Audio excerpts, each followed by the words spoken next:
আসসালামু আলাইকুম নমস্কাৰ বন্ধু বান্ধৱীসকল মই আসাদ আৰু মোৰ অন্য এটি ভিডিঅ'লৈ আপোনালোকক আকৌ স্বাগতম জনাইছো। মই আজি আপোনালোকৰ সৈতে কথা পাতিম ভট্টদেৱ বিশ্ববিদ্যালয়ৰ সেকেন্ড সেমিষ্টাৰৰ এখন পেপাৰৰ বিষয়ে।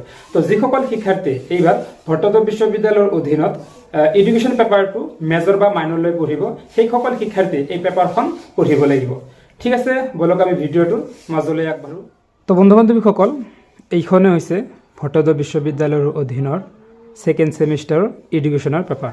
তো যিসকল শিক্ষাৰ্থীয়ে ভট্টদেৱ বিশ্ববিদ্যালয়ৰ অধীনত সেকেন্ড সেমিষ্টাৰত মেজৰ বা মাইনৰ পেপাৰখন এডুকেশ্যন সিলেক্ট কৰিছে বা নিৰ্বাচন কৰিছে, তো সেইসকল শিক্ষাৰ্থী এই পেপাৰখন পঢ়িব লাগিব।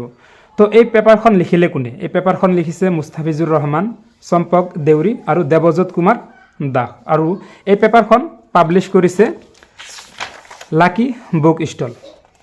তো বন্ধু বান্ধৱীসকল, ইয়াৰে আপোনালোকে দেখা পাইছে যে মুস্তাফিজুৰ ৰহমান এই হৈছে সহকাৰী অধ্যাপক নৱজ্যোতি মহাবিদ্যালয় কলগাছিয়া, চম্পক দেউৰী সহযোগী মুৰব্বী অধ্যাপক মাধৱ চৌধুৰী মহাবিদ্যালয় বৰপেটা, আৰু দেৱজ্যোত কুমাৰ দাস সহকাৰী অধ্যাপক BBK মহাবিদ্যালয় নগাঁও।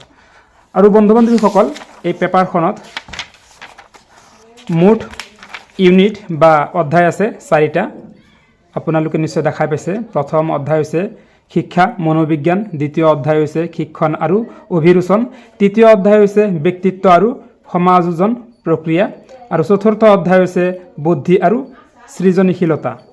আৰু বন্ধু বান্ধৱীসকল, এই পেপাৰখনত মুঠ পেজ আছে 143টা। তো মই ভাবোঁ যে এই পেপাৰখন শিক্ষাৰ্থীসকলে, অৰ্থাৎ যিসকল শিক্ষাৰ্থীয়ে এইবাৰ ভট্টদেৱ বিশ্ববিদ্যালয়ৰ অধীনত কোনো মহাবিদ্যালয়ত সেকেন্ড সেমিষ্টাৰত অধ্যয়ন কৰিব, সেইসকল শিক্ষাৰ্থীয়ে এই পেপাৰখন পঢ়িলে উপকৃত হ'ব।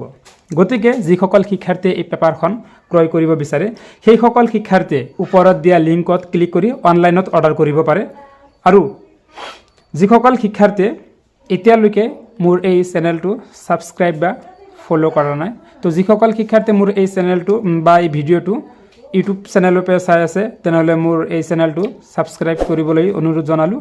আৰু যিসকল শিক্ষাৰ্থীয়ে মোৰ এই ভিডিঅ'টো ফেচবুকৰ পৰা চাই আছে সেইসকল শিক্ষাৰ্থীক মই মোৰ এই চেনেলটো ফ'ল' কৰিবলৈ অনুৰোধ জনালোঁ, আৰু লগৰীয়া বন্ধু বান্ধৱীসকললৈ শ্বেয়াৰ কৰিবলৈ অনুৰোধ জনালোঁ।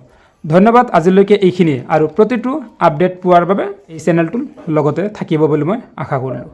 ধন্যবাদ। আজিলৈকে এইখিনিয়ে। জয় আই অসম।